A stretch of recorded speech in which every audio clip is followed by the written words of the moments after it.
In February 2021, I fled the state of California, which had been my home almost exclusively since 1990. Let me repeat that. I fled the state. We sold our home, packed our family into the SUV, and drove the almost 2,700 miles across the country to Florida. A beautiful state, mind you, with so much to offer, just not a state that I intended to live in. I had spent many vacations in Florida, more than I can count. My mom's lived in Florida for decades. As beautiful as it is here, let's face it, Florida always had three strikes against it: the heat, and the heat. And the humidity. I guess that's four strikes. If you've ever been here, I don't need to tell you. When you go outside in August or September, the air just stops you. In the middle of the summer, I am covered in sweat just going outside to get the mail. And also, I'm not gonna lie, I loved living in California.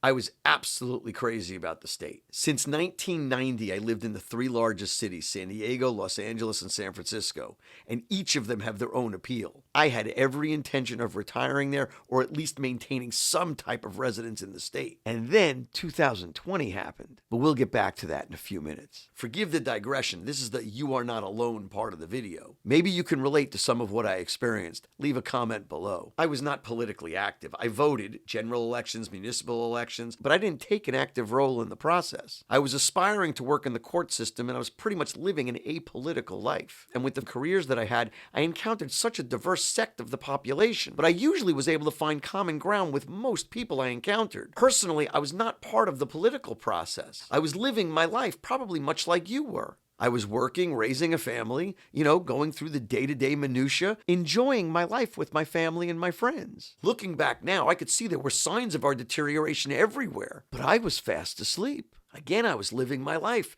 raising my kids, spending time working and being with friends and family, going to sporting events. Do you remember the before time? Los Angeles has such a rich culture. I loved going to sporting events. The Dodgers, the Lakers, the Kings, the Hollywood Bowl, the Disney Music Hall. I remember enjoying all the wonderful shows they had for the kids. And we loved it. Life was great. Then we all got hit with two major events. First, March 16th, 2020, 15 days to slow the spread. If you Google that right now, all the articles blame Trump, which is hysterical. But we'll address big tech censorship, fake and misleading news, the mainstream and legacy media, conspiracy theories, but all of that stuff is going to be for future videos. And the second thing that hit us was the death of George Floyd on May 25th, 2020, only 2 months later, at a time when if you lived in Los Angeles, California, you were still pretty much on lockdown. It was the true Orwellian events that happened in the aftermath of George Floyd's unfortunate death that shocked me awake. Everyone wakes up at their own pace. Moving forward, if we are going to endure as a free society,